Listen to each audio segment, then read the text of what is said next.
a cup of tea and a good vape, it's really hard to beat.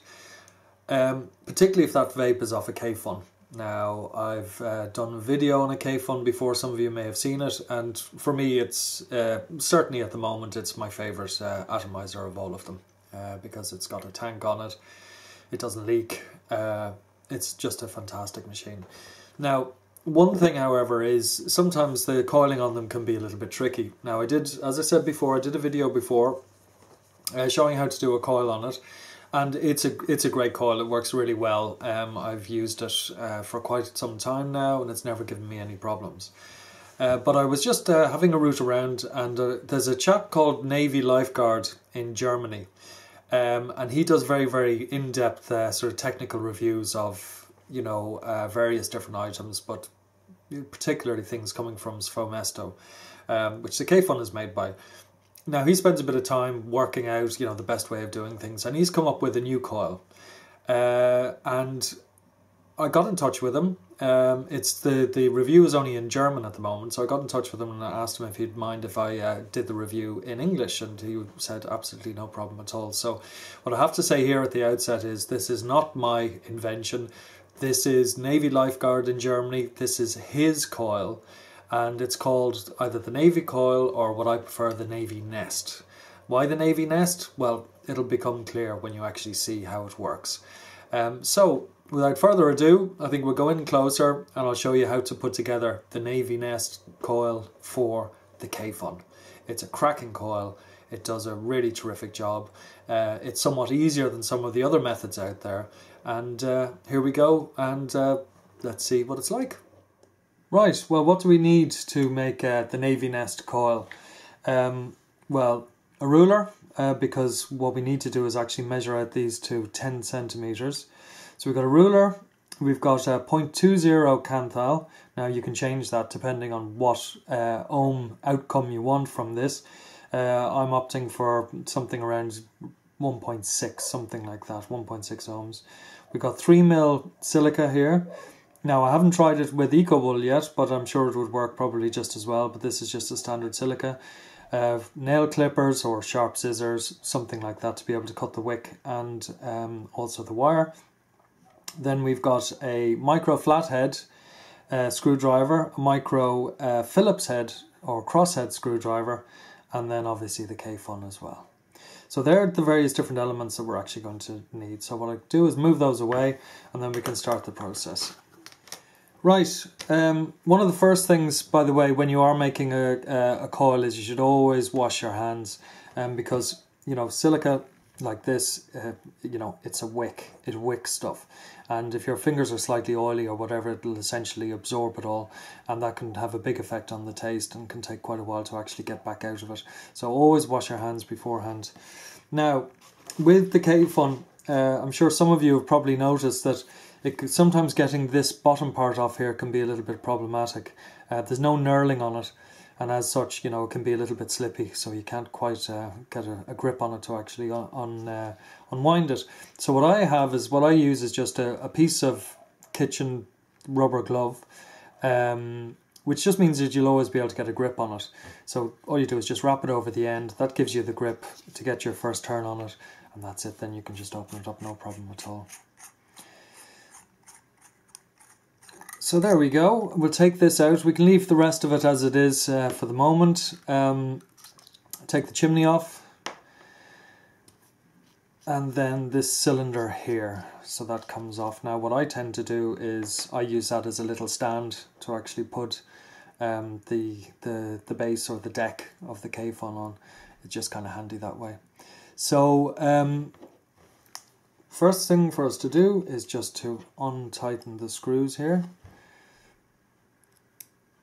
So make sure that there's enough room that the wires can actually come underneath it.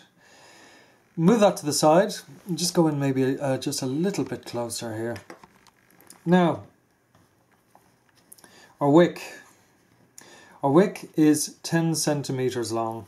Now, each of these little squares here is a centimeter, but if you actually look at it there on the ruler, it's 10 centimeters long.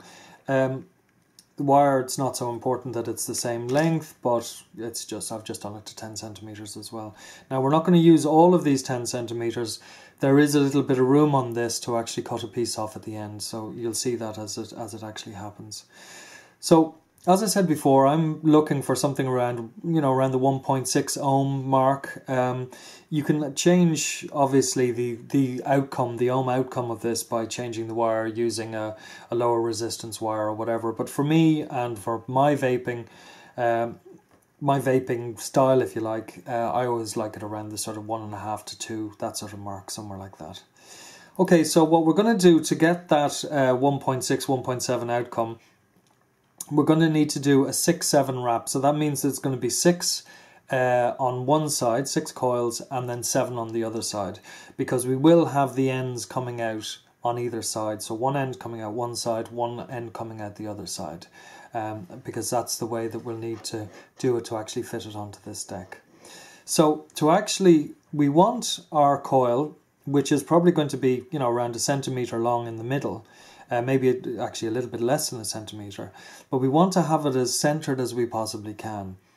So the best thing to do is to start just a little bit back from the center with your first wrap of the coil. And then when we wrap it, it means that, we will have taken over the center part of the wick here, and you'll see why that makes sense.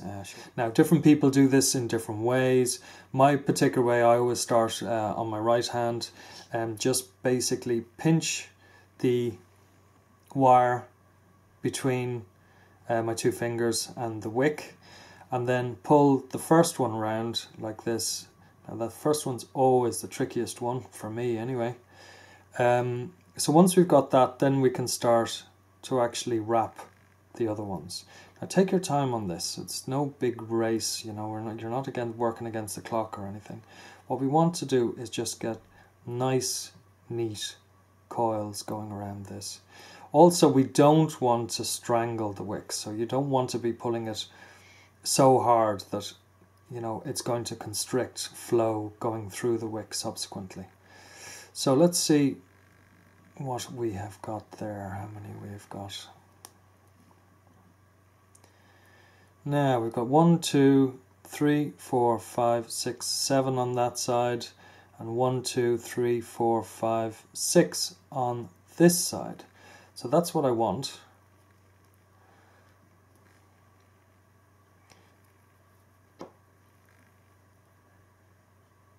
Three, 4, 5, 6. 1, 2, 3, 4, 5, 6, 7. Yeah, that's correct. Okay, so there we are. We have that. Now I can sort of sort it out a little bit afterwards. It's a little bit messy at the end there, but we can do a job on that shortly. So what we need to do is actually get this on to the deck here. Now what I would tend to do is go on that side, which means that we're on the 1, 2, 3, 4, 5, 6, 7 side. So basically what we need to do is just hook this underneath the screws here. So starting with the back one in this case, let's see if I can show it to you a little bit better there. Now it would be useful if these were actually a little bit looser, so let's just loosen these up a little bit. Okay, so again what we do is we lay it on this at a bit of a diagonal. Okay, so on this back one here, what I want to do is hook that wire in there, just hold it in place, and then what we can do is just screw that down. Just screw it down lightly at the beginning just to hold it. So that's now held in place, and with this other one we want to do exactly the same thing. Just wrap it around like that, and then just tighten that off slightly. So we will end up with something looking like that. Now there needs to be a little bit of tidying up done on this, but we can sort that out in a second. Once you're generally happy with what it looks like and that it's laying reasonably well across the thing, just tighten it up on both sides so that the wire is well trapped. Okay, at that point then you can actually get rid of these wires. Now either you can just jiggle them off or you can use little nail clippers like this. So we've got that done there. Now, one of the reasons why I mentioned a flathead screwdriver earlier on is a problem that people have quite often with Kayfuns is that the actual coil here ends up touching this. You just see it here, the little air hole underneath and the metal around that air hole. If that happens, you get a short, and that's it. The thing's gone. So what you need to do is make sure that it's not touching that. So what we're doing here is we're just turning it into a little bit of a bridge. Before doing that, what you want to do is just make sure that, you know, your coils are fairly evenly spaced. They don't look too bad there to me.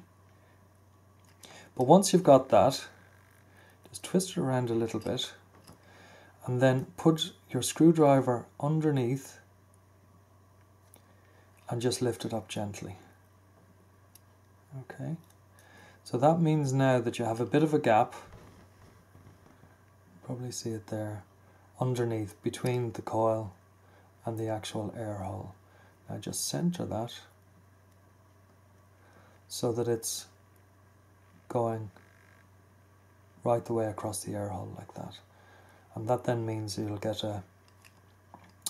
it's in the right position to give you the maximum flavour and maximum vapour. Now with this, I find doing it this way is absolutely fine, but you could, if you wanted to, just get the coils a little bit closer to each other. But in the end, it's not really going to affect the performance that much. So that's pretty much ready to go. First stage complete. So what we need to do now is, as you may have seen in other videos, basically what you have to do is you have to get the wick down to this point here. So it's sitting along here, but it's not blocking in here. And because these are the channels where the liquid is actually going to be drawn up through. And if you're blocking that off, then you're going to get dry hits and it's just not going to work properly. So this particular way, what we're going to do is we're going to bend this around and upwards so it can come out of the cylinder. Do the same on both sides. And what that is going to do is it means it's going to lay some wick along here, but it's going to do it in such a way that it's not actually going to block this channel here or the one on the opposite side either. So let's give that a go. Essentially what we need to do is, if you twist the wick ever so slightly as you're turning it around and then point it up. So again, I'm not sure if you could see that. Let's try it from this side here. So what you're doing is you're just basically twisting the wick a little bit and then pointing it upwards. So you're laying it on the bottom of the deck, but you're then pointing it upwards. Now again, do the same thing. And when I say twist it, the only reason you're really doing that is so that it doesn't unfurl, if you like. So what you end up with is, on both sides, if you can see this, let's go again, just to show to you again. So there, twist it slightly so it doesn't unfurl, and then you can hold it. And as you can see there, that's tipping the bottom there, but it's not actually blocking. And then you do the same thing on the other side. Twist it so it doesn't unfurl, and then point it upwards, skywards like that. Okay? So we end up with the looking like this, with two tails heading skywards. Then what we do is we take the cylinder, place it over the top of those two, and then slowly push it down, trying to keep everything in place. Now it can take a couple of goes to get it right, but generally it's pretty easy to do. So we screw that on. Now if we look inside, you can see that we have our cross piece, and then we have from that cross piece the wick heading down to the deck at the bottom and then coming back up again. Same on both sides. Okay, so that means it's really giving this the maximum opportunity to actually take in as much liquid as it possibly can. And then that will be fed into that central part that goes across there, which covers over the air hole, but is above the air hole, like a little bridge. Okay, so we're getting there. Now what we're left with is, I didn't get it quite even. In the ideal world, what will happen is you'll end up with both of these at the same length. And what you would then do is you would take 1 centimetre off the end of each. Okay. Now in this case, I'm obviously shorter on this side than on this side. So what I would do is I'll take a bit more of a centimetre off on one side and a bit less of a centimetre off on the other side. And what that will then do is give me 2 even ones. So just again, I'm not going to use a ruler for this. It doesn't have to be that accurate. But if we take it that this one will probably go to about here, and just cut that off nice and neat. And then the other one, the important thing is just that it becomes approximately the same length. Okay. So that's what we're left with now.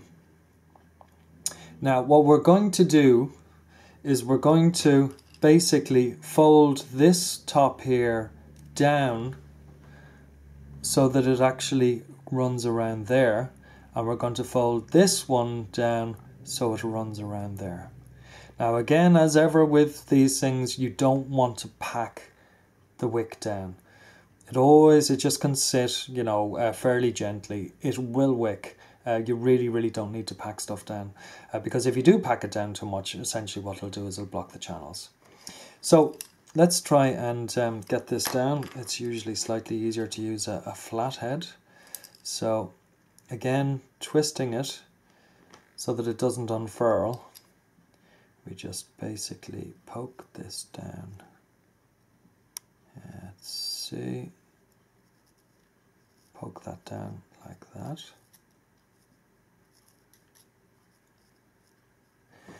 So you can see that one is now in place, and maybe now you can start to see why this is called the Navy nest. So we'll do exactly the same thing with the other one. Just twisting it slightly so it doesn't unfurl, and then just pushing it down gently.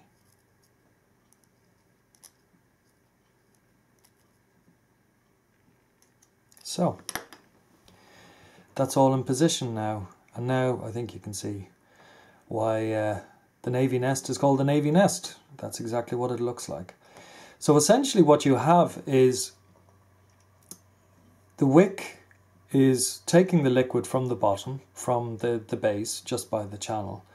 And then what it's doing is it's bringing it up, obviously, to the coil, but there's also enough wick in there that, you know, it's almost like there's an extra bit of liquid in there, so that no matter what happens, you know, if you're really, you know, pushing your atomizer hard, it is going to, it's not going to dry out. You're not going to get any dry hits. So that's basically what it looks like there when it's completed. So what we'll do is we'll just stick it onto, I'll stick it onto a Provari here and just see what ohms we're getting. Now what I'd also tend to do is, when I've checked the ohms, I'll give it a bit of a burn as well. Okay, so what's it saying here now? 1.6. 1.6, so that's good. That's exactly what we need. So what I'll tend to do then is I tend to just pulse it until you can't hear that sort of hissing sound anymore. But as you can see, it's burning like a good thing there. It's glowing nicely. Now, just let that settle there. Go again. Getting quieter and quieter as I do it.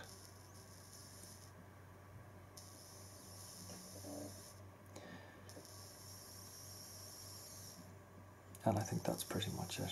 I think that'll do us.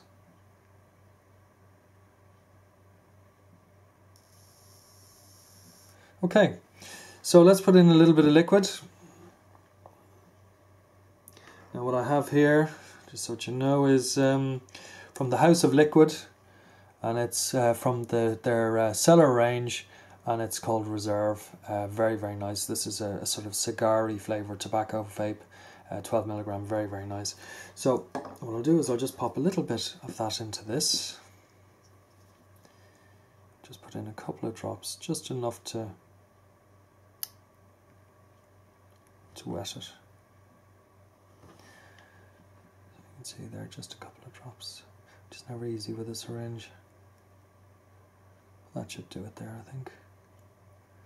That's just a sort of the primer, if you like, just to get it going. So I'll just, I noticed that this was a little bit high, so let's bring this down, the Pravari here.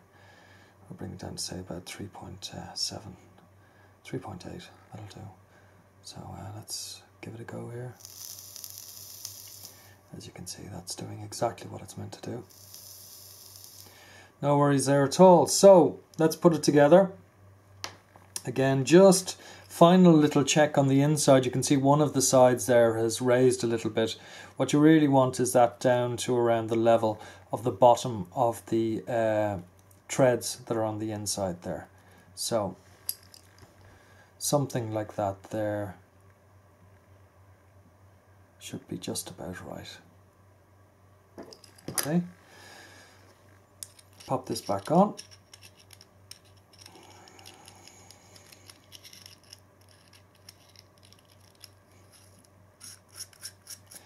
There we go. And then just pop that on there. Screw it up all nice and tight.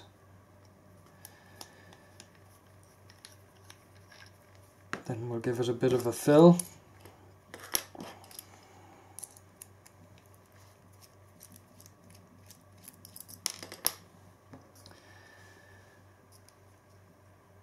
Now again, when you're filling a Kayfun, always take it slowly. There's no point in rushing. It is a pressured device, so get the pressures wrong in it and you know, you can start getting liquid spilling out of it the whole time. But generally speaking, one of the best things about the Kayfun is it doesn't leak. The time when it's most likely to leak is when you're actually filling it. So just take your time on it. The other thing is don't overfill it. And really the time, I don't have enough in this syringe here, but the time to stop filling it is you'll see a bubble. If you hold it at an angle, and you should always fill a Kayfun at this angle here, you'll see a bubble, the liquid coming up so that there's only a tiny bubble left at the top here. And once you've got to that point, that's it. You don't need to go any further. Anything more than that, and there's a good chance that you're actually going to flood it. So then in we go with the screw into the filling hole.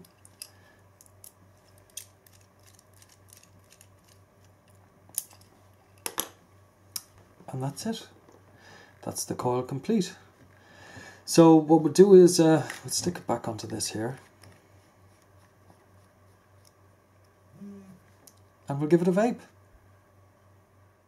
So that's how you do it. Pretty straightforward. It takes a couple of times, you know, to get used to it. But once you do get used to it, you know, you really fly through them. I was probably taking a little bit longer than usual there because it's never easy doing it on a camera. But literally, you can put one of those coils together and have it installed and ready to go within a couple of minutes. It's very straightforward.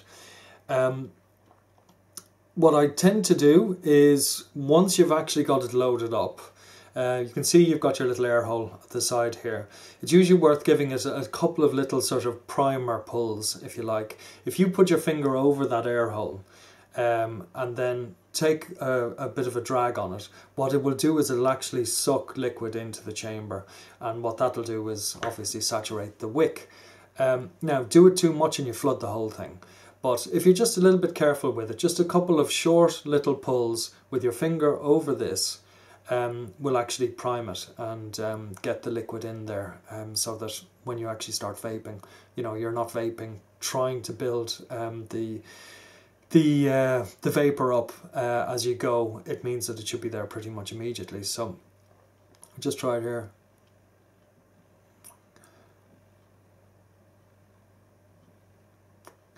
And that's enough. That should be enough to do it. So I've got this at, what have I got it at? was a 1.6, I think it said that it was, and 3.8 is what I have it on here. So let's give it a go.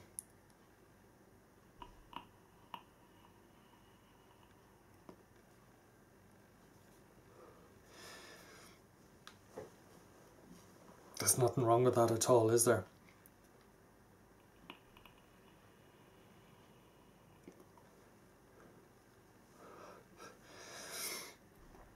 And it's so smooth as well, you know, it really is.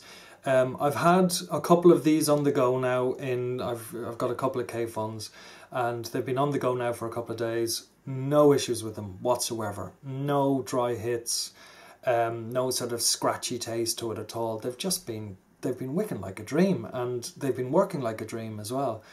I think Navy Lifeguard, he may have said that it affects the draw a little bit for him. It makes the draw, particularly on the light. Obviously on the light you've got no air hole that you can actually effect a change to. So the draw is set on it, if you like. That for him, he reckons going this route is actually, it's tightened the draw up a little bit. Now, it may have done. I can't really tell, to tell you the truth. But all I know is that the way it is on it at the moment, I can't see how it could be bettered, frankly. So,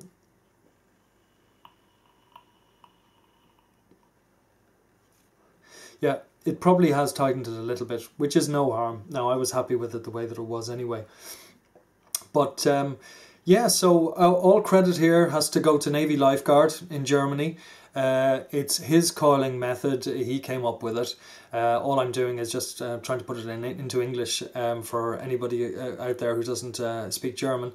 And so all credit to him. A fantastic, fantastic coil.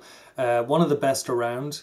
As I said in my previous video, I had another coil there which I also am very, very happy with.